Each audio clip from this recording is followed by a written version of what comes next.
Guys, the rumors were true. The gold, Bill Goldberg is back. और guys, क्या ही Monday night raw रही है आज की रॉ के अंदर दोस्तों नॉस्टैल्जिया लौट आया। पुरानी राइवलरीज जो है वो फिर से रीइग्नाइट होगी। इसके अलावा दोस्तों गोल्डबर्ग जो है अब अपने करियर का आखिरी मैच लड़ने वाले हैं, लेकिन किस तरीके से इस मैच का आधार बना, चलिए फास्ट डिस्कस कर लेते हैं। मेरा नाम है गौरव, आप देख रहे हैं WHG। गाइस, वीडियो को शुरू में कर दीजिए लाइक, चैनल को कर दीजिए सब्सक्राइब। इसी तरीके के अपडेट्स पाने के लिए सबसे पहले बात की जाए आज की रॉ की शुरुआत। आज की रॉ की शुरुआत काफी यूनिक तरीके से हुई थी, जहां दोस्तों हम लोगों को जो लिव मॉर्गन है रिंग में देखने को मिलती है along with dirty Dom. Liv दोस्तों बस रिंग में आकर ये चीज कहती है कि इयो स्काई ने काफी गलत बात कही लास्ट वीक, जहां वो निकी से मिलती है और निकी को कहती है कि तुमने हमारे लिए रास्ता बनाया, मेरे लिए किसी ने रास्ता नहीं बनाया है, मैं खुद के दम पर उठी हूं। और खासकर निकी बेला की वजह से इंडस्ट्री में कोई भी लाभ नहीं हुआ है, जिस पर दोस्तों इसके बाद वो कॉल्ड आउट करते हुए नजर आती इयो स्काई को और ये चीज कहती है कि उन्हें कभी भी रीमैच नहीं मिला है द गोल्ड बेल्ट यानी कि दोस्तों वुमेन्स वर्ल्ड हेवीवेट टाइटल के लिए, जिस पर दोस्तों इयो स्काई की एंट्री वहां हो जाती है। इयो स्काई आती है और ये चीज कहती है कि अगर तुम्हें कोई अपॉर्चुनिटी चाहिए उसके लिए तुम्हें उसे अर्न करना होगा, तुम इसे स्टील नहीं कर सकती, जैसे कि तुमने इस लड़के को यानी कि डर्टी डॉम को रिया से स्टील किया था, वैसे तुम इस टाइटल को स्टील नहीं कर सकती। यहां दोस्तों इसके बाद वो कहती है कि अच्छा तुम्हें टाइटल चाहिए तो तुम ले लो, जिसके बाद ईओ ने दोस्तों अटैक कर दिया, ड्रॉप किक कर दी दोस्तों वहां लिव मॉर्गन को। और उसके बाद जब डॉम उन्हें चेकआउट मारने लगते हैं तो उन्हें भी एक किक जड़ दी है। तो गाइस कुल मिलाकर इयो स्काई ने दोनों को यानी कि इस कपल को आज शुरू में ही पीट दिया। इसके बाद दोस्तों जो अगला मैच हम लोगों ने देखा, जो कि पहला मैच था नाइट का, वो था महिलाओं का, जहां दोस्तों आस्का अपना रिटर्न कर रही थी इस क्वीन ऑफ द रिंग के क्वालिफायर में। Asuka versus Ivy Nile versus Raquel versus Stephanie Vaquer match था। मैच के अंदर दोस्तों एंड में क्या देखने को मिलता है कि रैक्वेल जो थी अपना फिनिशर लगा चुकी थी, लेकिन रिया रिप्ली ने उन्हें बाहर खींच दिया और अपना फिनिशर उन्हें लगा दिया। यहां दोस्तों रिया रिप्ली ने इंटरफेरेंस की, रैक्वेल को दोस्तों उन्होंने टेक आउट किया क्योंकि वो भी उनके मैचेस में दखलंदाजी करी थी। फिर दोस्तों उन्होंने रैक्वेल को अंदर डाला, जहां दोस्तों आस्का ने अपना फिनिशर लगाया नए वाला 1 2 and 3।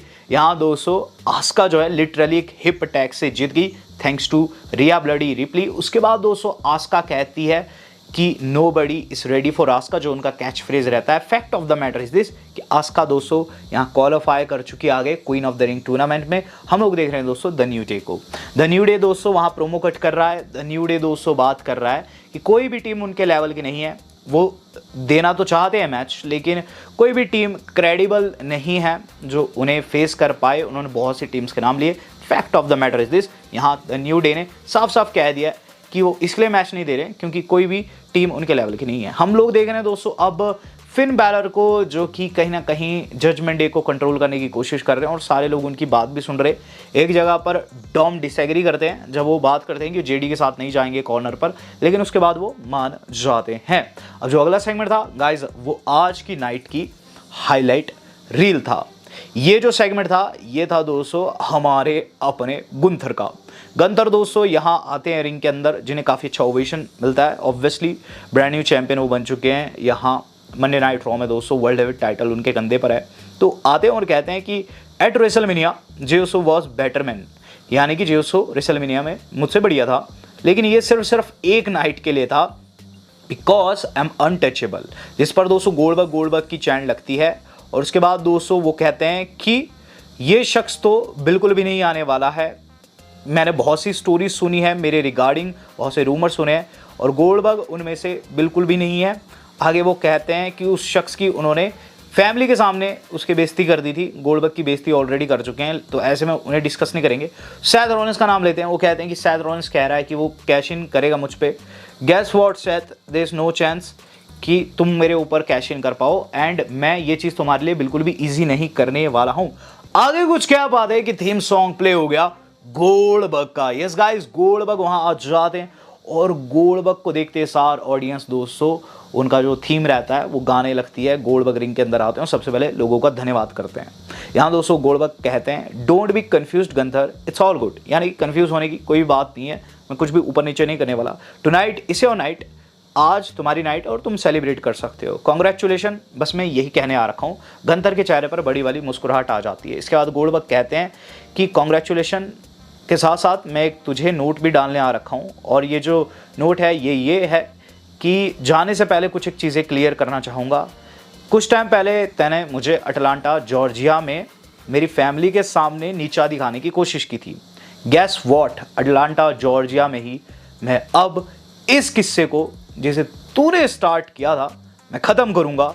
July the 12th Saturdays night main event, you're mine because you're next. तो गाइज हाँ, गोल्डबर्ग ने वो चीज़ कह दी है जो कि हम कल ऑलरेडी डिस्कस कर चुके थे। मैंने आपको बता रखा था ये नाइट ऑफ चैंपियंस या फिर किसी और जगह पर नहीं बल्कि सैटरडे नाइट मेन इवेंट में होगा, जो कि 3 हफ्ते दूर है, 12 जुलाई को देखने को मिलेगा। वहां दोस्तों गोल्डबर्ग ताल ठोकेंगे, अपने करियर का आखिरी मैच लड़ेंगे, world heavyweight title on the line होगी। क्या लगता है आपको कौन जीतेगा? Do let me know in the comment box. हम बात कर लेते हैं दोस्तों इस अगले मैच की। अगला मैच था एजे वर्सेस जेडी। मैच के अंदर दोस्तों होता गया है कि डॉम इन्वॉल्वमेंट की कोशिश करते हैं, फायदा भी मिलता है जेडी को, लेकिन एंड में स्टाइल क्लैश 1-2-3 एजे स्टाइल्स इसमें जीत जाते हैं। इसका डॉम उन पर अटैक की कोशिश करते हैं लेकिन अटैक उल्टा पड़ जाता है। फिनोमिनल फोरआर्म लग पाती उससे पहले फिन बैलर ने बाहर खींच दिया डॉम को और एजे स्टाइल्स उनका टाइटल होल्ड करके बैकस्टेज निकल गए। तो गाइस यहाँ एजे स्टाइल्स ने टाइटल चोरी कर लिया।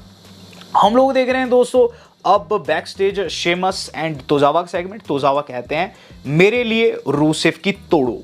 इसके बाद बेली आती है रिंग के अंदर। बेली दोस्तों यहाँ प्रोमो कट करने वाली थी और गाइज इस प्रोमो की बात करूँ, ये दोस्तों बहुत अच्छा प्रोमो था। बेली कहती है कि उनके लिए टाइटल्स मैटर नहीं करते हैं, उनके लिए मैटर करती थी रेसलमेनिया, लेकिन 2 महीने पहले बैकी ने उन्हें टेक आउट किया, उनसे अपॉर्चुनिटी छीनी है और ऐसे में वो बैकी को कॉल्ड आउट करती है।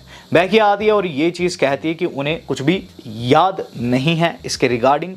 यहाँ दोस्तों वो बेली को ये चीज़ कहती है कि शायद तुम काफ़ी बड़ी भुलक्कड़ हो और शायद तुम्हें गोल्ड का टेस्ट भी भूल चुका है। इन द मेन टाइम बेली उन्हें चैलेंज करती है, बैकी एक्सेप्ट करती है बट कहती है आज नहीं बल्कि नेक्स्ट वीक उन्हें फेस करने के लिए रेडी है, बट ये टाइटल के लिए नहीं होगा। इस दौरान उन्होंने थप्पड़ मारने की कोशिश की लेकिन उन्हें मुक्का पड़ गया, वहाँ से बैकी को बैक डाउन करना पड़ गया। जिसके बाद दोस्तों हम लोगों को बैक स्टेज देखने को मिलता है एक mega segment. AJ Styles title लौटा देते हैं निक एल्डिस को। आज एडम नहीं थे तो निक एल्डिस ने वो टाइटल रिसीव किया और इस पर वो कहते हैं कि चूंकि तूने टाइटल वापस किया है तो इसलिए मैं तुझे एक टाइटल अपॉर्चुनिटी देता हूँ, तुम डॉम को फेस करोगे इस बारी नाइट ऑफ चैंपियंस में। जिस पर एजे खुश हो जाते हैं और वहाँ से निकल जाते हैं क्योंकि उन्हें आईसी टाइटल के लिए मौका मिल गया था। इसके बाद दोस्तों आईसी टाइटल के लिए बेली को भी मौका मिलता है। बेली दोस्तों वहाँ आती है और ये चीज़ कहते हैं निक कि तुमने अपॉर्चुनिटी गवाई तो मैं अपॉर्चुनिटी देता हूँ, next week Monday night Raw में तुम आईसी टाइटल के लिए बैकी को फेस करोगी। यार एक दोस्तों बैकी ने जो कहा था टाइटल ऑन द लाइन नहीं होगा, अब होगा। हम लोग देख रहे हैं दोस्तों अब एक ऐसा मैच जो डिजास्टर में खत्म हो गया। मैच था कायरी सेन वर्सेस लिव का और इसके अंदर दोस्तों एक मेगा एंगल होना था निकी बेला का, लेकिन मैच दोस्तों एक कंट्रोवर्सी में खत्म हो गया। वहाँ दोस्तों एक टेक डाउन के दौरान जो हमारी लिव रहती है उनका शोल्डर डिसलोकेट हो जाता है और मैच को थ्रो कर दिया जाता है। कायरी सेन को विनर घोषित कर दिया गया। मैं कहूँ ये बहुत बड़ा बॉस था या फिर इंजरी थी, लेकिन जो भी था यहाँ दोस्तों कहीं ना कहीं लिव एंड निकी का सेगमेंट कॉम्प्रोमाइज हो गया। हम लोग देख रहे हैं दोस्तों समा main event of the evening.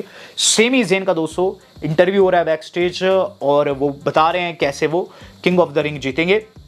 इस दौरान दोस्तों हम लोगों को वहाँ देखने को मिलते हैं किरियन क्रॉस आते हुए, जो कि ये चीज़ कहते हैं कि तू चीज़ें चेंज करने की बात कर रहा है लेकिन तुझ में खुद में चेंज नहीं आ रहा तो तू क्या ही उखाड़ लेगा। गैस व्हाट, रैंडी ऑर्टन को तू फेस करने वाला है अपकमिंग मैच में, जिसके अंदर रैंडी ऑर्टन तेरी धुलाई करेगा, तू हार जाएगा, फिर से वही सेम बातें तू करेगा। इसका सेमी कहते हैं कि केरियन तू सिर्फ बोल ही सकता है और तुझे मैं बताना चाहूँगा कि तेरी ये जो बकेती है ये मैं ख़त्म करूँगा।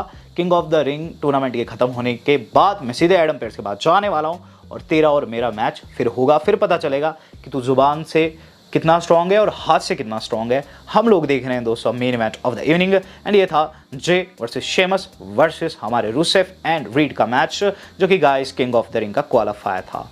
मैच के अंदर दोस्तों जे को काफ़ी तगड़ा सपोर्ट था लेकिन रिब्स पे उन्हें इंजरी थी। शेमस की परफॉर्मेंस सबसे बढ़िया थी, जहां दोस्तों उन्होंने व्हाइट नॉइस भी लगा दी है एंड में रीड को, और गाइस ऐसा लग रहा था शेमस मैच में जीत जाएंगे, लेकिन जो होना था वो हुआ। एंड में दोस्तों ये चीज़ देखने को मिलती है कि सभी टेक आउट हो जाते हैं, रिंग में बसते हैं सिर्फ रीड एंड जे स्प्लैश के लिए जाते हैं लेकिन ब्रॉन ब्रेकर ने उनके ऊपर अटैक कर दिया। ब्रेकर को सेमीजेन टेक आउट करने आते हैं लेकिन वो भी पिट जाते हैं। पेंटा जिन्हें 2 हफ्ते पहले पीटा था ब्रेकर ने, उन्होंने आकर दोस्तों टॉप रोप के ऊपर से दोस्तों अपना जो मूव रहता है वो लगा दिया, जैसे आप वीडियो में देख सकते हैं। ब्रॉनसन रीड है ना, वो मैच को जीत पाते, वहां दोस्तों एलए नाइट आ जाते हैं। ये इंटरफेरेंस दोस्तों एक दूसरी टीम की तरफ से थी जो कि दोस्तों इनके खिलाफ खड़ी हो चुकी है। तो गाइज ये जो थे, ये थे हमारे एलए नाइट जिन्होंने रीड को ऊपर से गिरा दिया और अंदर जे ऊसो ने अपना स्पेयर लगा दिया। जे ने दोस्तों इसके बाद 2 स्प्लैश भी लगाई। मैच के अंदर ऊसो जो है क्वालिफाई कर गए, जिन्हें काफ़ी अच्छा सपोर्ट मिला ऑडियंस का। जिसके बाद दोस्तों एलए नाइट वहाँ से निकल जाते हैं और फिर सेथ रॉलिंस अटैक करने आते हैं, जहां दोस्तों हमें फिर से थीम सॉन्ग प्ले होते हुए नजर आए एक और सुपरस्टार का, जो कि none other than American Nightmare Cody Rhodes से। कोडी रोड्स को देखकर दोस्तों सेथ रॉलिंस बैक डाउन करके बिल्कुल भी नहीं मारा किसी को, और गाइस वो रिंग को वहां से लीव कर जाते हैं। और एंगल देखने को मिलता है कि कोडी जो है जे को उठा रहे, हाथ वाथ मिला रहे, लेकिन fact of the matter is अब जो अगला मैच होगा कोडी वर्सेस जे के बीच में, जो कि गाइस सेमीफिनाले होने वाला है king of the ring tournament का। तो काफी क्रेजी एंडिंग हुई है, और अब 2 भाइयों को, जो कि एक टाइम को एक बंदा डब्ल्यूडब्ल्यूई टाइटल ओनर था और दूसरा वर्ल्ड हेवीवेट टाइटल, यहां दोस्तों आपस में भिड़ने जो आ रहे हैं। फॉर्मर चैंपियंस की लड़ाई होगी, जो कि गाइस हमें अपकमिंग वीक में देखने को मिलेगी, लेकिन कौन जीतेगा उसमें, ये काफी बड़ा सवाल है। और इसके अलावा दोस्तों गोल्डबर्ग वर्सेस गंथर होने वाला है। आपकी क्या प्रेडिक्शन है? आपको क्या लगता है गोल्डबर्ग दोस्तों क्या वर्ल्ड हेवीवेट चैंपियन हो जाएंगे अपने आखिरी मैच में? Do let me know in the comment box. Video आज कितनी थी? वेल दोस्तों आज तक इतना ही। धन्यवाद। शब्बा